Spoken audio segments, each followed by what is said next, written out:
Again, learning sponsors, Year of Learning, Isaac and Evelyn Blachor, in memory of his sister Chaya Rachel Bas Isser, friends of Leonie Meiselman, Leah Sabra Bas Chanach Sundel, friends of Mela Skotsky, Moshe Zelig ben Mordechai, Martin Lippman and family, in memory of his wife Malka Chana Bat Pinchas. A month of learning by Perry and Jill Meltzer, in memory of his mother Malka Bas Baruch and his sister Godalea Bas David Halevi, Tova and Leo Zimmer, in memory of her mother Henya Bas Reberel and her father Aaron ben Yosef Mordechai. Be Pizer, in memory of her husband Rav Yisrael Chaim ben David. Stanley Presser, in memory of his mother Leah Bas Yehuda, his mother-in-law Golda Bas Leber, and his wife Ruchel Mincha Bas Moshe. Rabbi Dr. Yankee and Malki Honig, in memory of his mother Rabbanit Hensha Ita Bat Chaim Yehuda. David and Sharon Karpel, Rabbi Tzvi and Rabin Karpel, in memory of David and Tzvi's father Zeb Moshe ben Shlomo Yaakov. Carol and Josh Sanborn, in memory of her father Yoshua Shia ben Moshe Yehuda HaKohen. Sarah Alpert and family, in memory of her husband Harav Tzvi Lipa ben Hillel. Josh and Carol Sanborn, in memory of his mother Chayena Bat Aryeh Leib and his father Shmuel Aryeh ben Baruch. Again, be Pizer, in memory of her mother Rezel Bat Shammai, and Leo and Tova Zimmer, in memory of his father Tzvi ben Azriel and his mother Yocheved Bat Yaakov Menachem Mendel. A week of learning by Chaim Haber, in memory of his mother Frida Madel Bat Shmayahu. Charlie Gelfenstein, in memory of his wife Menucha Sarah Bat Yechiel Michal. Michael and Judith Poretsky, in memory of his brother Chaim Tzvi ben Gershom. Mark Linder, in memory of his father Chaim ben Yecheskel Elimelech. Barbara Hollander, in memory of her father Shmuel Shlomo ben Yehuda Baruch. Judy and Jack Schiff, in memory of her mother Chaya Chava Bas Menachem Mendel. Today being the 23rd of February, we have a day of learning by Pearl and Milton Frank, in memory of their son Chaim Matityahu ben Moshe, and by Razel Garfield, in memory of her husband Dov Barish Shnuchim ben Yehuda. By Gloria and Asher Hertzberg, in memory of her mother Esther Bat Shlomo. By Ruth and Edward Goldberg, in memory of her father David Tzvi ben Meshulam. And Hashem is having Aliyah, Crank Rafia Velti Yashir Hashem Latzliah, and Machol B'nai Yisrael Good Gaben Shtir. Okay. You help me. Okay. So we are going to pick up the Gemara with the new Mishnah that starts Perek Chamishi, exactly. We are on basically Lamed Amud Beis, the very last line. Okay, that's where we stop. Now, just a very, very quick intro, and then we'll roll on. Okay, we have seen all along throughout Masechet Nedarim and now in Masechet Nazir a concern about lack of clear expression in regards to the enunciation of some sort of vow.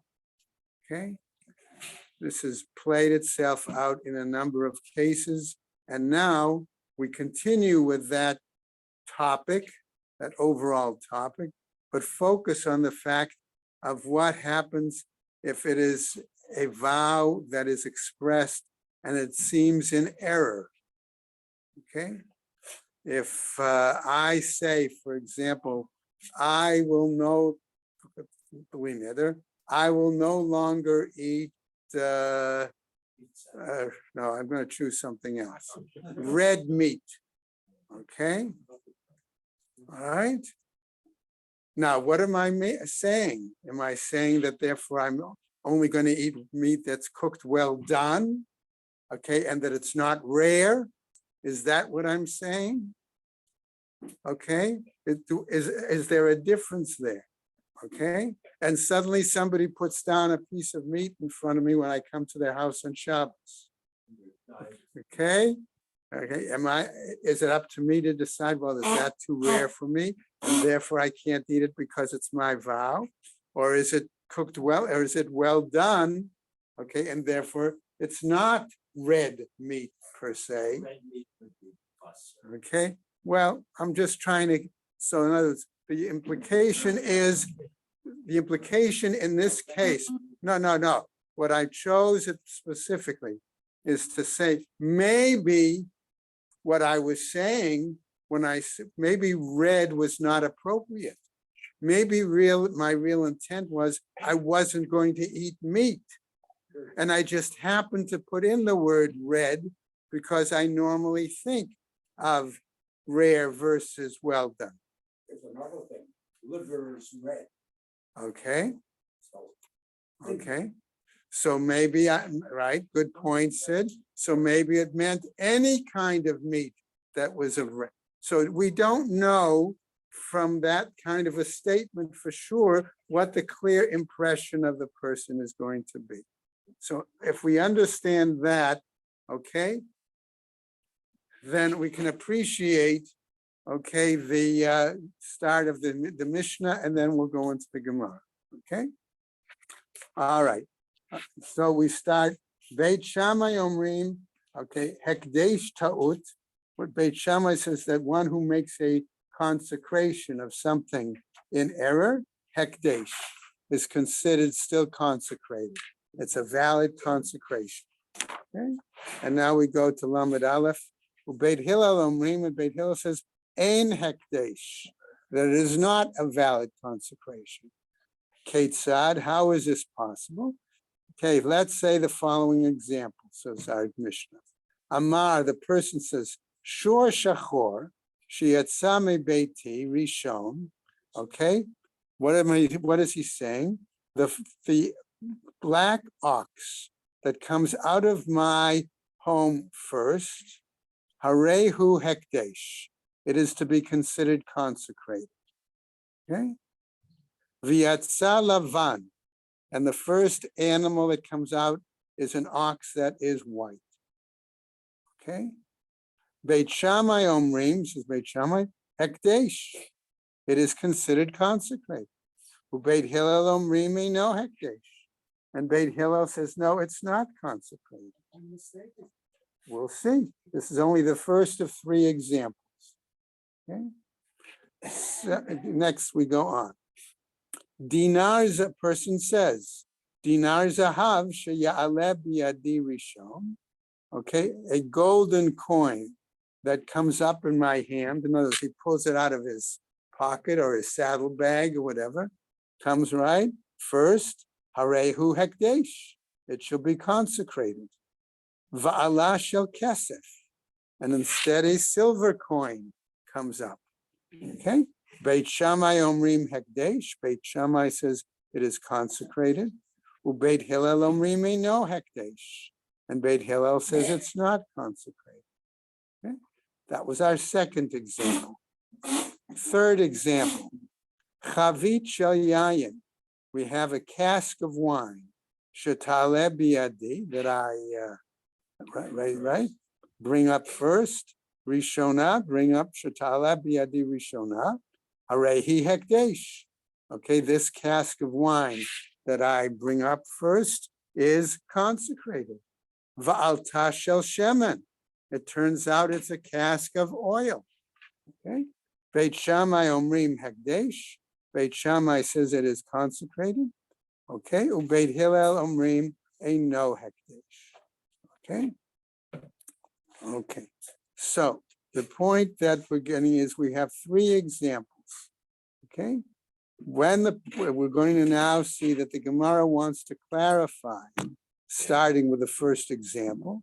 Okay, and in other words, what are we talking about? Says our Gemara. Beit Shammai Omrim Hekdesh. When, I'm going to read into the text, Beit Shammai says it is sanctified, consecrated, v'chule. Ma'ita maihu de Beit Shammai. What is the reasoning for behind Beit Shammai saying that it is consecrated? The alfinen tchilat hekdesh misof hekdesh. Okay, okay. That we learn the beginning of something being consecrated from something, I'm going to say, that is earlier consecrated. Okay, in other words, an animal can derive its consecration from a previous animal. as in the example of, we're going to get of tmura. Ma tmura, where an animal, okay, that the one had dedicated, and then for some reason, okay, they needed to exchange, either it got lost or something else happened to it, okay, and therefore he takes another animal as its exchange, as its replacement, okay, and what happens then if he finds the earlier animal? They are both, right, considered to be hekdesh, but the second animal derived its consecration from his having consecrated the earlier animal. Okay, matmura afilu b'taut. We say that even in that case, where in that situation of exchange that could have been done with a mistake, af hekdesh afilu b'taut. So likewise, with regards to consecrating something, even when it was done in error, okay, it is still has a consecrated status. Okay, this is the first attempt to understand Beit Shammai's explanation. Go along with Beit Shammai. What? I would think that the story with Yaakov and Esau says that when it's done in error, it still holds. Well, we'll see. Interesting that they don't cite that. Okay. All right. So what happens? Ubeit Hillel Omrim, says Beit Hillel, Hane Mili Tmura, that this approach or a wording, okay, applies to Tmura, to that exchange in animals, right? Aval achoti hekdesh b'taut. But if I state a hekdesh incorrectly, all right, or in error, lo machtinan, that's not considered a valid statement. Ulu Beit Shammai, and according to Beit Shammai, ma ilu amar harezeh tachat zeh lechatzi hayom. And therefore, what about the situation, given this rationale for Beit Shammai? What about a situation where we say, okay, that this animal was consecrated, and then later in the day, okay, something happens and he needs to consecrate then? Mihavya tmura mehahi shata. Does it become a consecrated animal in exchange from that time? Ella adim mate chatzi hayom hu dehevira tmura. And therefore, do we say then that it has only continued to be a consecrated animal for half the day? Okay. Hachanami, here too, lechi migleya milta.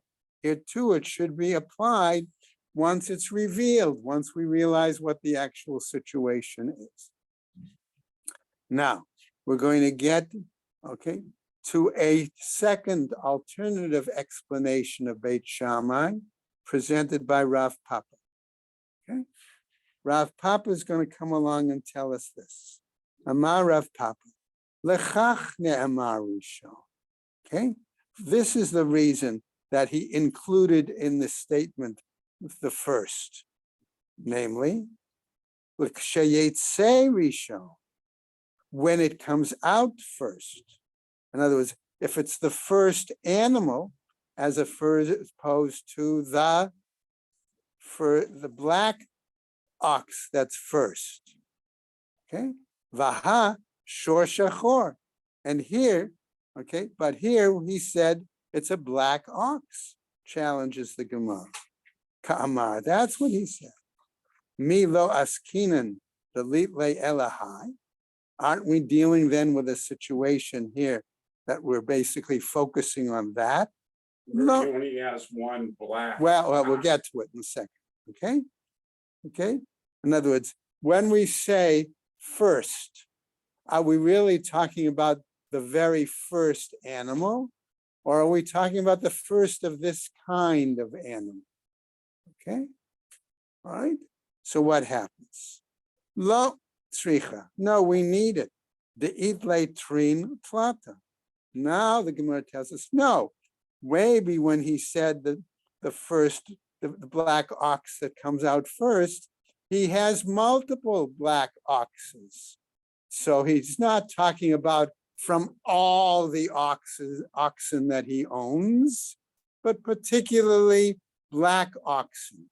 And the first one of those black oxen, that's the one he's referring to, as opposed to the first of all the oxen that comes out. Okay? So what happens? Ubeit Hillel Omrim, and Beit Hillel says, Im Kain, Sheyet Saberi shown. If that's the case, if that was his intent, according to Rav Papa's explanation of Beit Shammai, what he should have said is, which comes out first, Mebayele. That's what he should have said. Okay? Amarle Rav. Why does he add the house? Okay, well, that, why does he add the house to it? Why does he add black to it? There are other questions.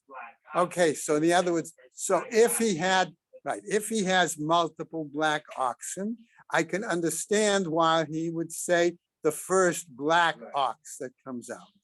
Okay, then I would question, why did he say from my house? Okay, but if he said, if we understand that the Rav Papa's approach, that it says the one that comes out first, it means from all the oxen that I have. That's the difference. Okay, so what happens? Amarle Rava mi Barnish, says Rava from Barnish, that's a location. All right, the Rav Ashi. He asks Rav Ashi the following. Hi Hekdesh B'ta'uthu. Do we say that this is an example of a consecration made in error? Hekdesh B'kavanahu. No, this seems to be an intended consecration. He seemed to have said it with clear intent.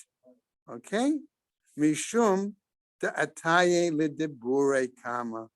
Okay, maybe it was a situation where he erred in his language. Okay?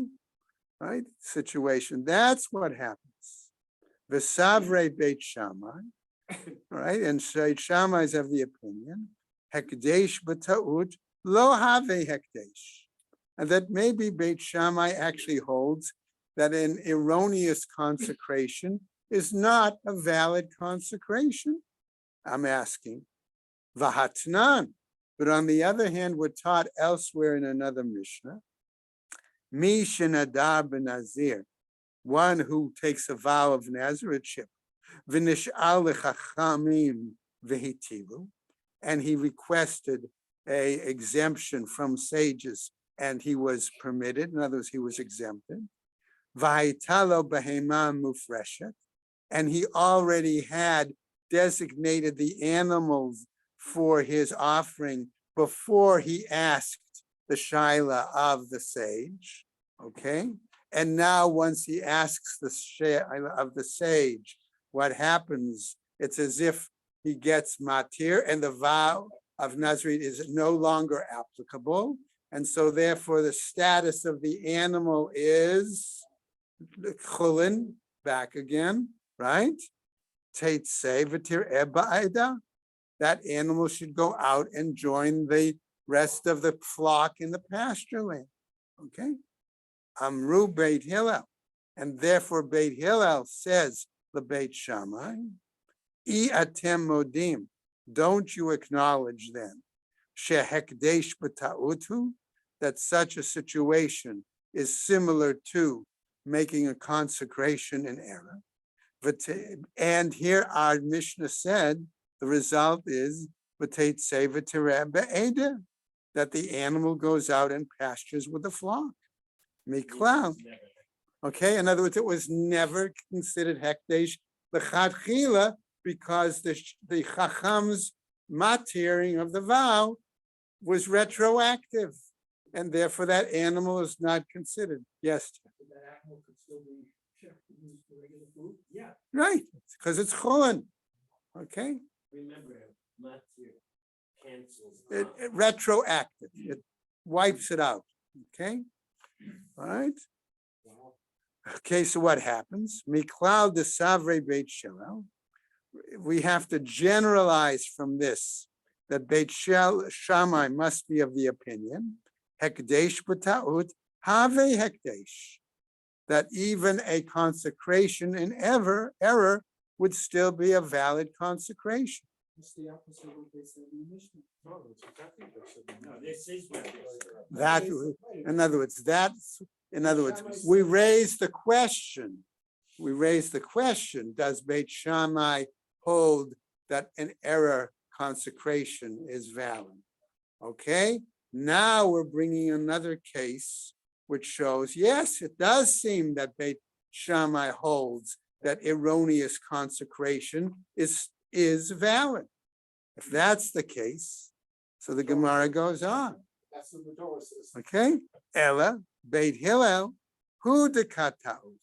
Maybe, however, suggests the Gemara, an alternative explanation. Maybe it's Beit Hillel who had the erroneous thought. Okay, what was their erroneous thought?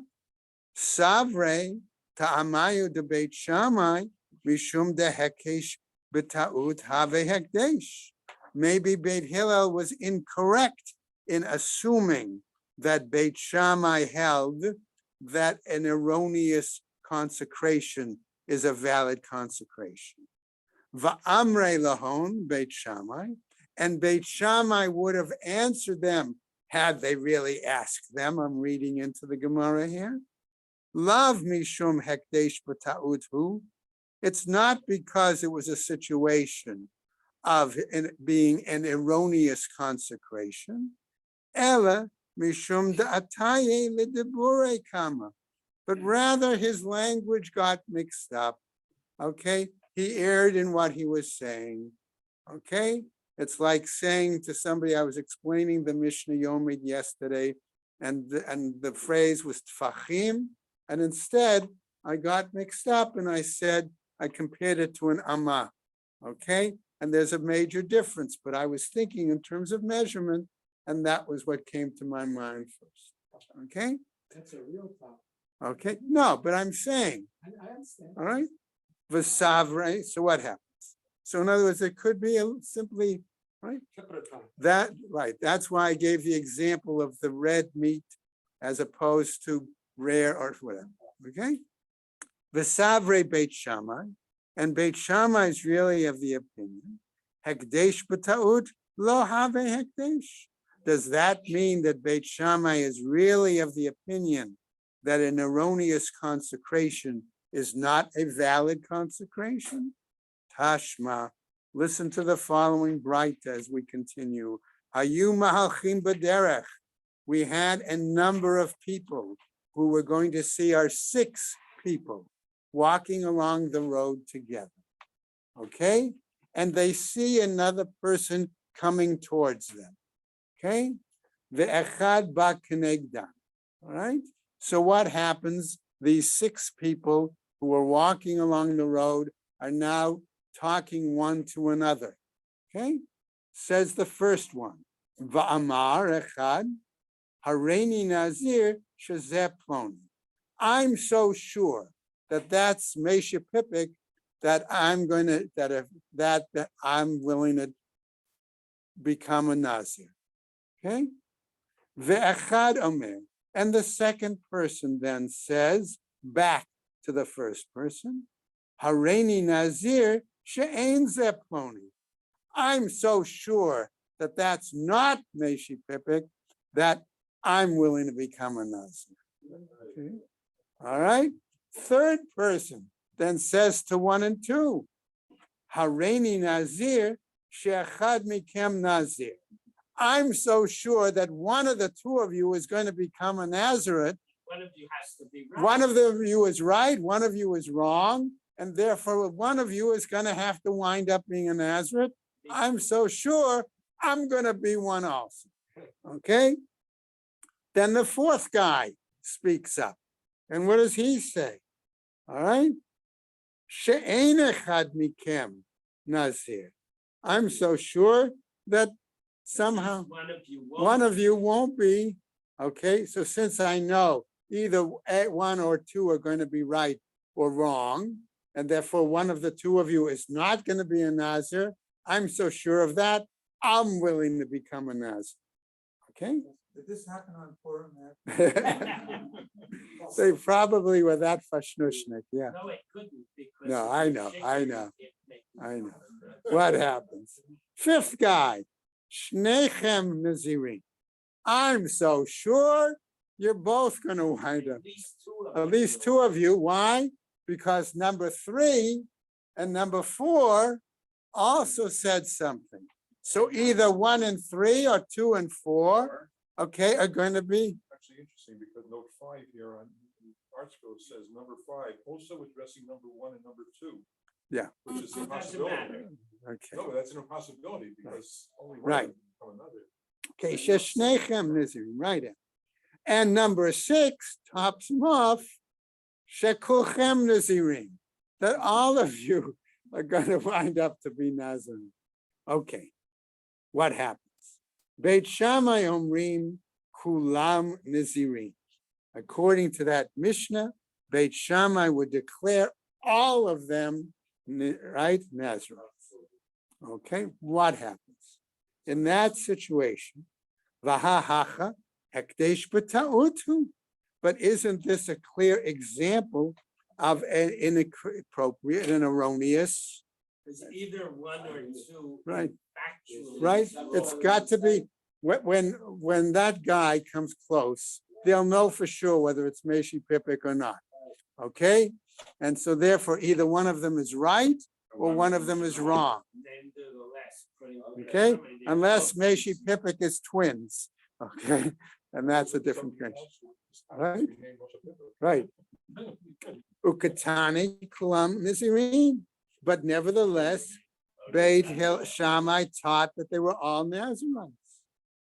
Amre, maybe here we have to say, Savre Beit Shammai, Hekdesh B'ta'ud Have Hekdesh.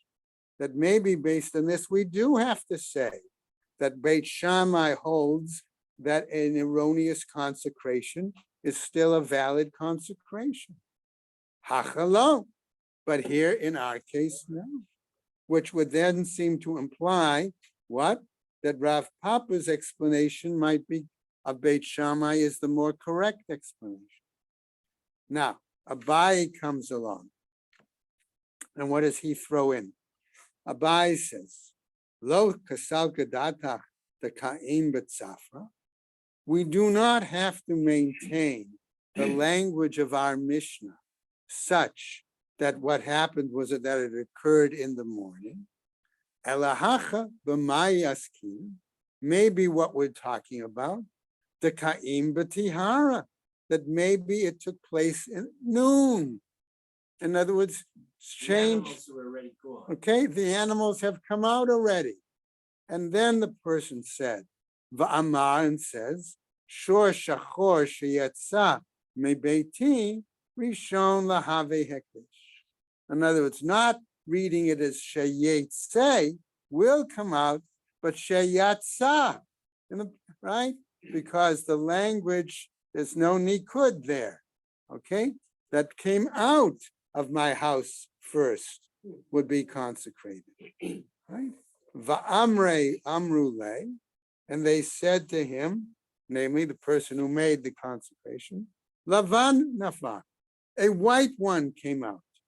Va'amar lehen, and the person responds, Ihavi yadana de lavan nafar, had I known that a white one was going to come out first, lo amre shechor, I wouldn't have said black. So I meant the first one. I meant the very first animal that came out. Okay? Which was what Rav Papa's explanation was. Umi matzit amat the ka'im b'tihara asik. And who is saying that maybe they were talking about what occurred at noontime? Okay, that's what we're dealing with. Vahaktani. But wait a second, we had 2 other examples, okay? And the language in both of those examples were future language and not past tense language. as we're going to see now. All right? Vahakatani. But didn't the second example in the Mishnah teach as follows? Dinar shel zahav sheya'aleh. That will come up, future. Tani. Instead, amend the Mishnah to say she'alah. Put it in the past tense. Or what about our third example? Chavit shel yayin sheta'aleh. That the cask of wine that will come up, that will be brought up. Tane she'alta. Amend it and say again, past tense, she'alta, that did come up. So what happens? Okay, another explanation. Rav Amar Rav Chisda. Says Rav Chisda the following. This isn't really yet. Okay, in other words, Rav Chisda is going to give a different view. Okay, he's going to give a whole different view, but it's going to apply to our situation. Okay, because we said maybe his mentioning of the animal being black was just a misstatement. It wasn't really intended to be part of the emphasis of the consecration. So Rav Chisda says as follows: Uchma, you could talk about black.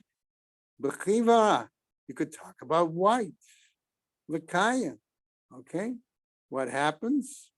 Okay, there's, in other words, there's a deficient there. There's a problem. Chivara, okay, be'uchma, if you have a white spot on a black ox, lakia, okay, it's a deficiency, right?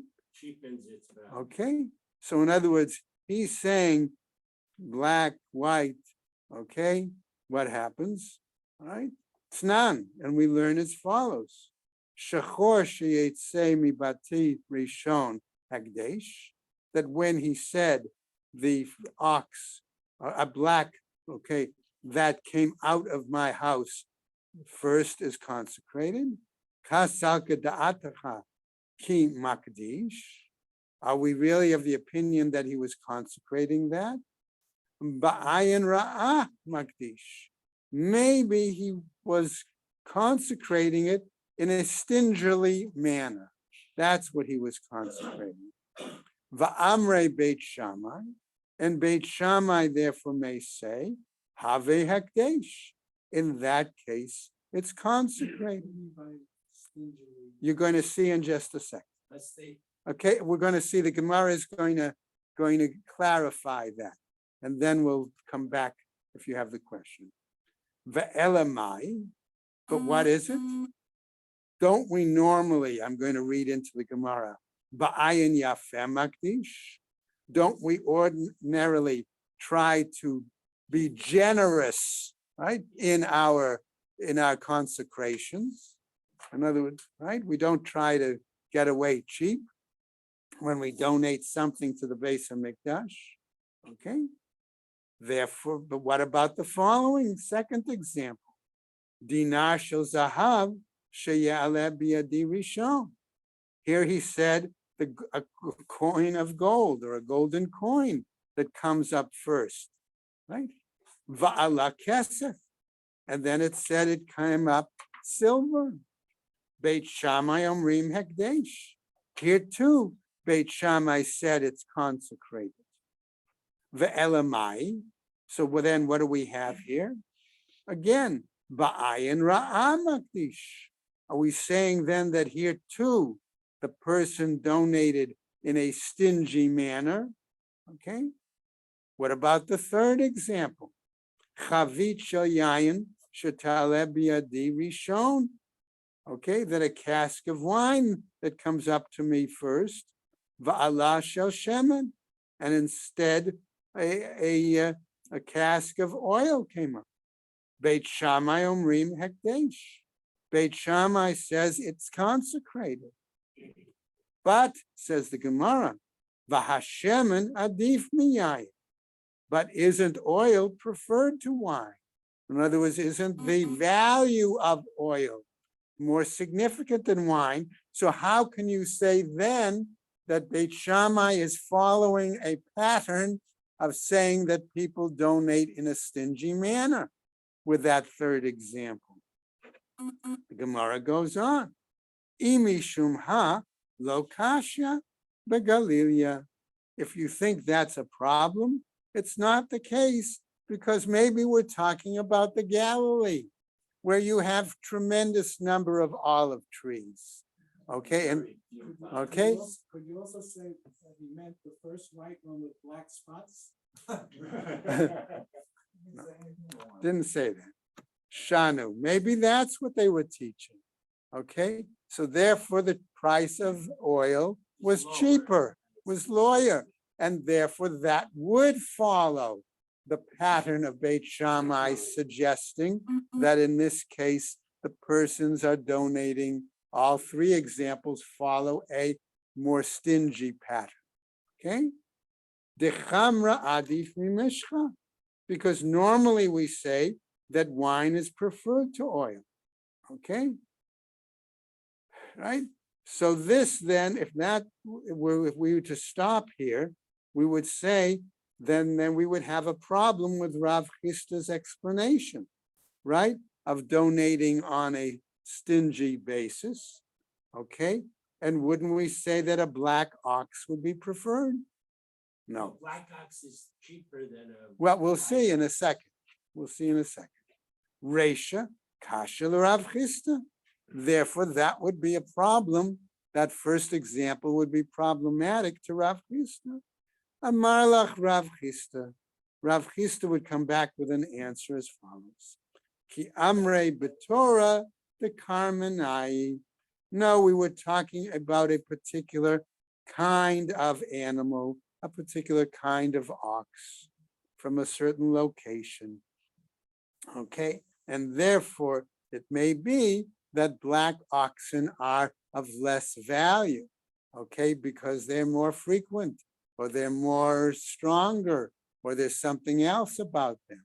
As we're going to see, Va'amar Rav Chisda, says Rav Chisda, Ichma lemishchei, Sumka lebisare, that a black ox, okay, is valuable for only its hide, Sumka, but a red ox, lebasre, is valuable because of its meat.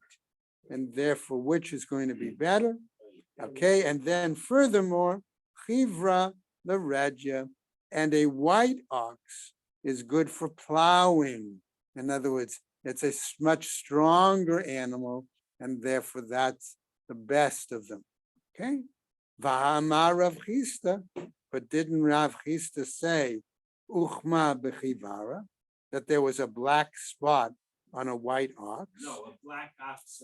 I'm sorry, a black ox among the white ones, and therefore that's deficient. It reduces the value. Okay? Ki amre betura the karmanai. That's when he was talking again about the same kind of animal, a karmanai ox. Okay? All right, we'll go on now with our Mishnah. And we'll do the Mishnah up till the top of the next Amud and stop at the Gemara. Okay? All right, Matnitin. Okay. Mishnah Dar Nazir, one who takes a vow of Nazirite, Vinish al Lechacham, and they've asked the sage to be exempted, Va'asru, and the sage did not exempt them. Monemi Sha'ashin Adar. He starts the count of his term of Naziriteship at that point. Okay? No, At the point that he made the vow. Okay, that's the point. Since the vow was not canceled, it's not retroactively. How much time does he have to cancel?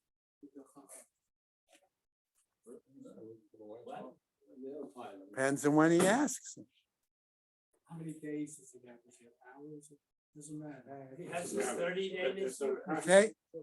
Okay, so the Mishnah is saying, since the Chacham didn't retroactively cancel, What if he does cancel? How much time does he have to ask? if it's, no, He has up until the last minute.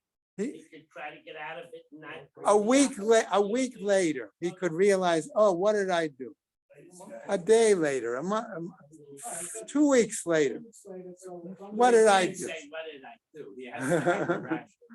Okay, I had So in no. other words, there's no time limit to it. No, no, right? That's opposed to the example with the husband or father of Mayfair. Then he has to say if the Chakotay leave. No, the day that. The day he hears. Okay.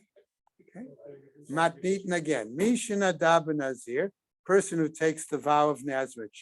He asks the sage Va'asru, and he's forbidden. In other words, he does not. The Nazareth is in effect from the time that he took the vow. Monem Misha'ash Nadar. He counts from the time that he made the Nazareth vow. Okay, what happens? Nish'al lechacham v'hitilu.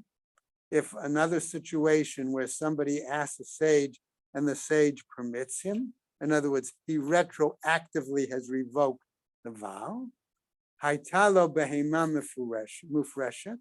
If he had already set aside the animal before he asks the sage, right? The animal is now considered chulin, goes back to the pasture with the flock and others. Amru Beit Hillel Beit Shammai, and Beit Hillel says to Beit Shammai the following: Iatem modim bazeh shahu hekdesh ta'ut shetetzei v'tera'eh be'edeh. Don't you acknowledge in this kind of a situation that we're talking about a consecration made in error, and therefore that's why the okay, and therefore since it's not valid, the animal goes back to the pasture and with the flock. Amar lehen Beit Shammai. Beit Shammai responds, Iatem modim, don't you acknowledge b'misha ta'av v'kara l'chi'i asiri ula asiri chi'i ula echad asar asar. Don't you acknowledge that what happens when one is counting his animals and he's got his stick, okay, and he's counting and he wants to declare a particular animal from Maaser Behema, his 10th, but what happens is he perhaps can make an error and think number 9 is number 10, or maybe number 11 is really number 10. Okay, what happens then? Shahu Mikudash, that therefore that animal is still consecrated. So even the number where he erred, in addition to the actual 10th one, is therefore considered hekdesh. So that's hekdesh b'tos. All right, so that you could argue is also a hekdesh b'talis. Okay, but nevertheless, we hold that that 9th or 11th is valid. is still a valid hekdesh. Okay, right? Amru lahem Beit Hillel, lo hashevet kidsho. It's not that the stick, when he taps the animal and daubs it with red paint, as we've learned elsewhere, that's not what declares the animal consecrated. Uma ilu ta'ah v'hiniach et hashevet al shmini. And what would have happened, he said, had he accidentally touched the rod on the 8th animal, v'al shnei masar, or on the 12th animal, right? Shama asa kulam, shema asa klum. Maybe he didn't do anything then. They're saying if he by mistake hit the 8th, which already has the red spot, he put another red spot on. What? Simcha, don't worry about it. We'll watch it. What happened? Ella katu, rather it says, Shekidesh ha'asiri, that he sanctified the 10th. Who kidesh? In other words, it is his statement, okay, of consecration. Hachi'i ve'et ha'achadasa. It is his statement in conjunction with designating the animal that actually is what makes it consecrated. That's what he says. And that's what makes either the 9th or the 11th consecrated as well. And we'll stop there and we'll pick up the Gemara for tomorrow.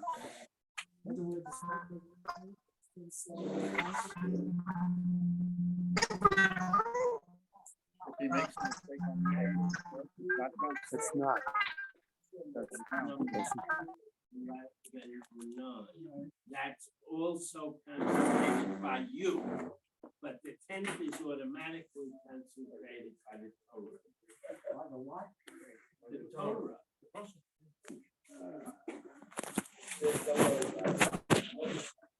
I'm not gonna be a farmer. If you can't work it out, don't be a chef. Because you're gonna practice, it's gonna go down to the. I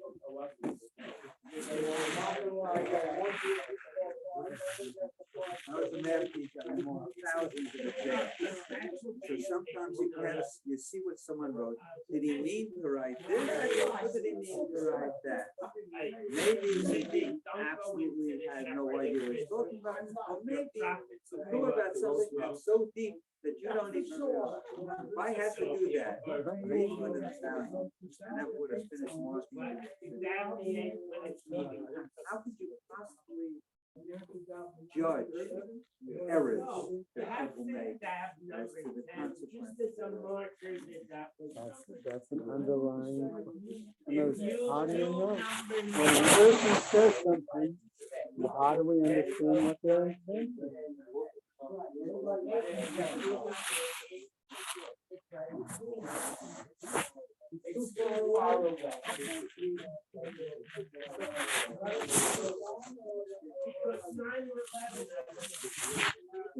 No, that's okay. That was from last night's year.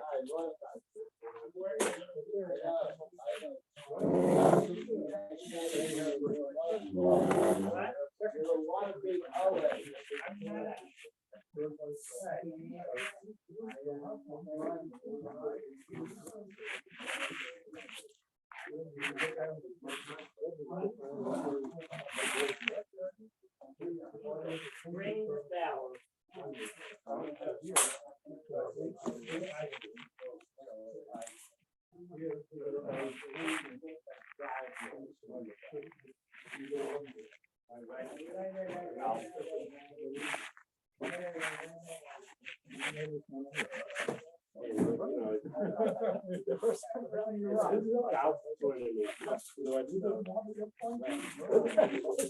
She watches every She watches golf.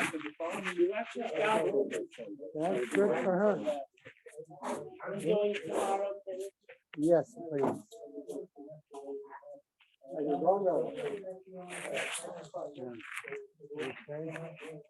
He said sheepishly.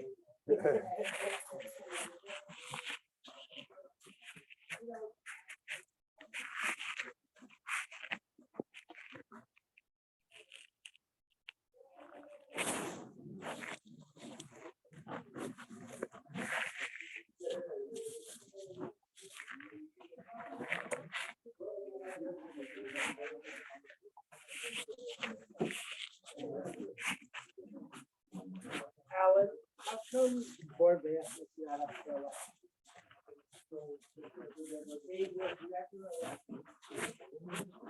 All right, I'm gonna take a tea bag and I said I'm gonna take some tea. Take T and C, there they take two in. Stir. No, I don't need to.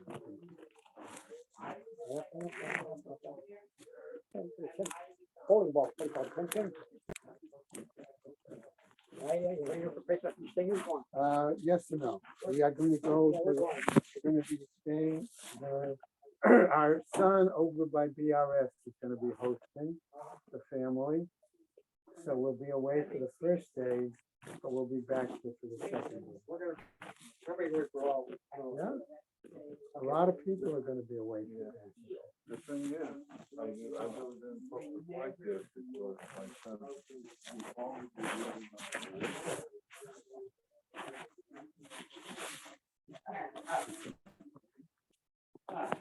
he always did What did you design? Because it was ridiculous.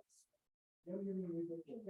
You're not on the board. I mean, I went to board meetings and it's ridiculous. What do you mean ridiculous? They don't follow their own rules. We made a contract with somebody.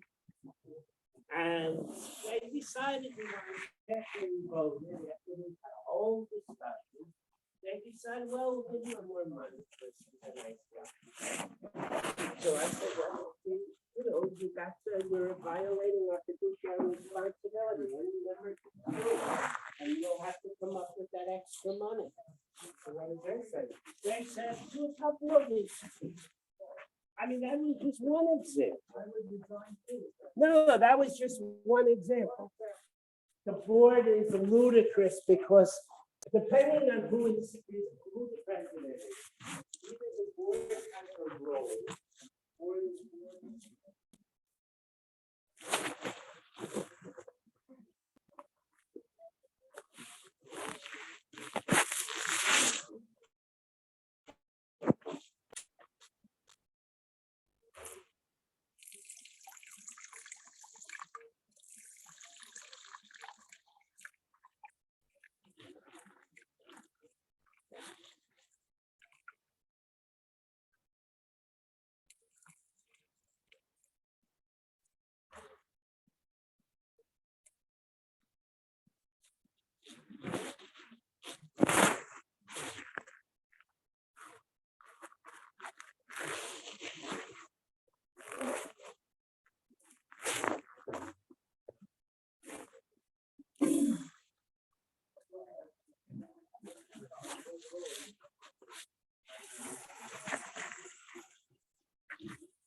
Mhm. Subject is fantastic.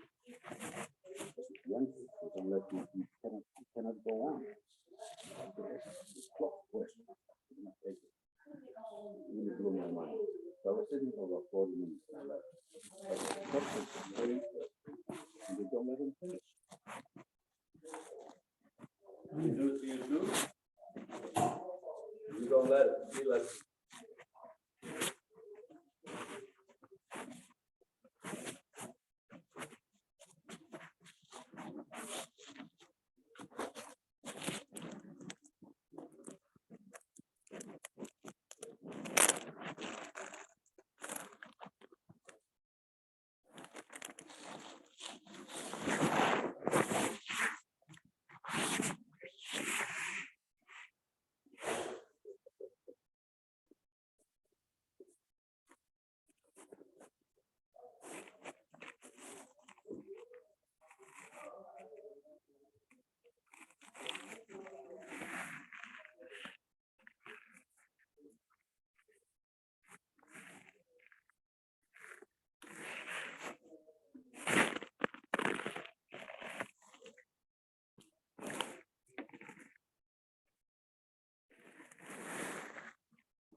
How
are you?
you saying you're gonna go to Israel this summer? Yeah, we are, right after Pesach. Going for, 6 weeks. Mhm. Are you gonna be there? Not then, we're not going till after Shavuos.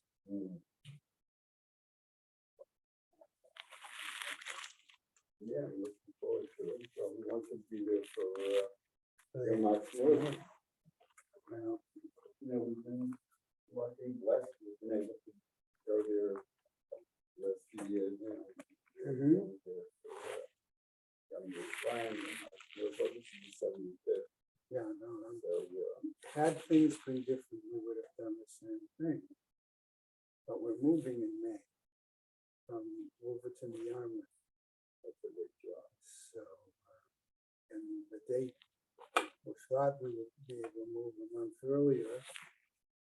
But I indicated they would like to retain the closing date in May. So, And then you're going to. we'll be here from mid-May through Shavuos. Then we'll fly to Israel and come back beginning of August for about 2 weeks. Because I have a nephew getting married in Boston. So we'll fly up from here up to Boston. So now we have to decide then if we're gonna go back to Israel after that or not. You made Aliyah. No, we didn't make Aliyah. We did purchase an apartment. Okay, So we have the place. The question is, it's just, ordinarily we would go, spend most of the summer, and then come back. So with this wedding in the middle of August, and I really feel we have to be there, because it's the last of my youngest brother's kids getting married. it's wonderful, travel for good reasons. And, it's nice, the apartment is near what? The apartment is, well, it's between Arnona and Amon Hanassi. Okay, I'm not sure, I mean, I sort of know where I know this, I think It's one, Amon Hanassi is one neighborhood further up. East Talpio, okay. is what some would call it. Okay? So, if you know where the Tayelet is, okay? So if you go away from the Tayelet and you go further down and around and things like that, that's the current roadway to get to Armon Hanatzi, which is really going to be the back way to this new neighborhood. This one we bought, it was the first street that was built on this area. So the apartment buildings, number of buildings on the street, 8 years old, 10 years old. This was a new, Well, it was going to be a new neighborhood. They just hadn't started building again. Now that they've got permission to build another road, access road from Arnona, instead of having to go around like this, okay, now that they'll be able to go like that. So now they're building the whole side of the mountain. The whole side of the mountain is constructed. we were sort of thinking of the idea of more of a long-term rental. Yeah, and that's what they're building in this location, both long-term rentals. We'll have to look at it. There's apartments like that along the Tayela, 5-year rentals. We looked at that at one Wow, point. sorry, that's good. That's- We looked at that at one point. Because at this point, I mean, the question of course, though, we sold what we have where we are, and we're gonna at some point probably sell that. Yeah. We're sort of in a transitional Right, state. right, You know, uh-huh. like, I maybe work on Israel. Mhm. So it's something we're thinking about. It's true, you can figure out, spending the night in the Aliyah, you could do a few months. Right, the long-term rental will allow you that. 6 months, they have to 6 months. The only thing that's pushing us towards Aliyah is the fact that we will get part of the taxes that we paid on the apartment back if we make Aliyah within 2 years. Yeah, that's sizable, I'm sure. And then there's the other advantages, social security isn't, Right, there's whatever else. so, and got to have children there. Yeah. We have a son and daughter-in-law So there's, and 5 grandchildren. so that's a lot of magnets. And, Good. Maybe we'll catch it at some point. during very the- good. If you're going to be there for 6 weeks, that's a Well, good, we can, yeah, so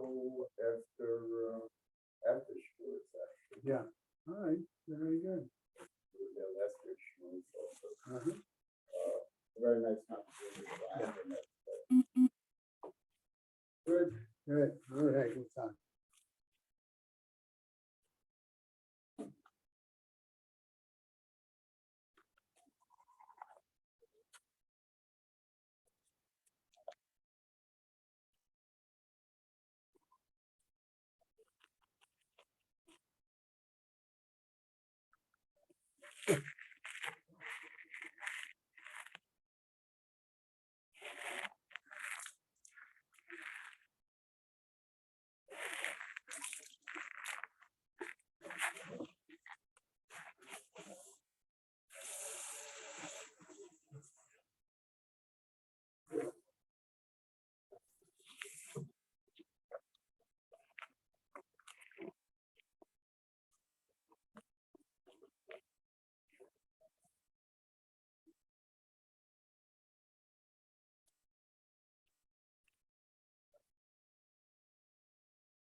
Hey, how are you? How you doing? Good, well, Good. So you left us. No, not yet. Not yet, but you're leaving us. We're moving from Wolverton to Yarmouth. The walk got a little hard, huh? Well, I figured do it now, and when we can. A number of couples that we know have done it, and we feel this way, we don't need as big a place. Number one. We have an example, okay? We realize that our kids, when we bought, we think they're gonna be coming down for vacations. Well, the one that's up, one moves actually down here, lives by BRS. Right, okay. Okay, the other one lives in Israel. And the third one lives in White Plains, but they only come down. Anyway, so if that's the case, we felt we don't need as big a location, number one. Number two, it makes it a little lower floor and a little closer to the shore. Because we figure at this point, as we age, the steps get higher, the distance gets farther, stuff like that. I like You that. know, and so we figured that would be, and it's gonna allow us to spend a little more time in Israel with the other part of the community. I'm saying a little extra sunny gal. Yeah. So that's, You should not have it in Muncie. So where I am, you familiar with Muncie? Not really. So the Blueberry Hills section, way back, people bought whatever they paid, 40,000, 50,000. The area became Hasidish, but they changed the zoning. So a one-family house, Yeah. you can now put on a two-family house, make it a condo, Wow. and you can have 2 or 4 auxiliary apartments. So you're basically putting 6 families on a place where there was one family. Yeah. Now, from the infrastructure, us living there hate it. We're not discussing that. But from the person owning the land, if you bought it for 50, 60,000 or whatever, even 100,000, your mortgage is paid off.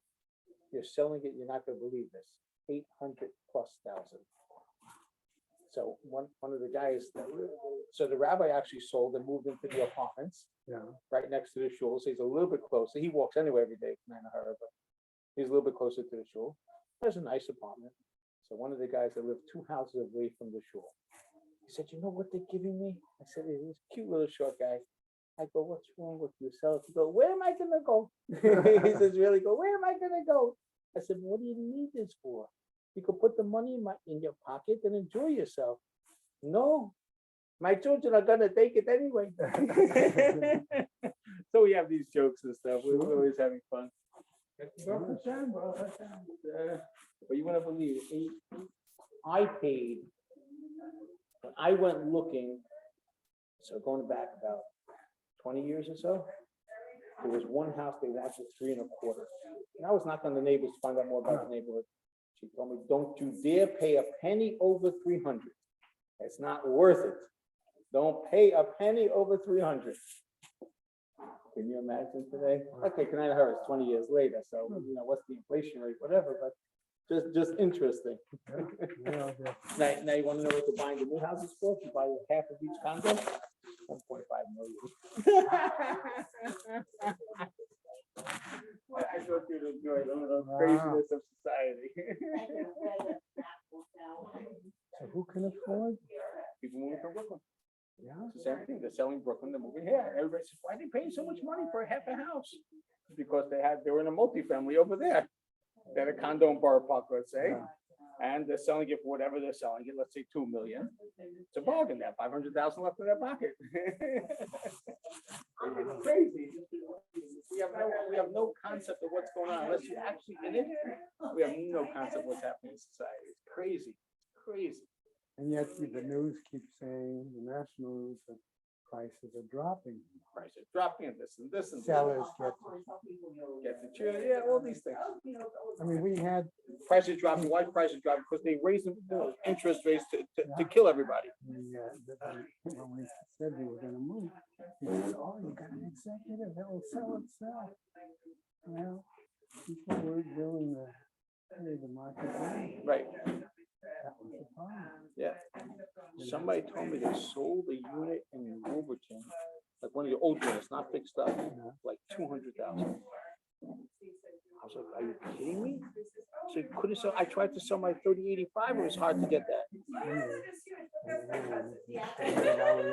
Right.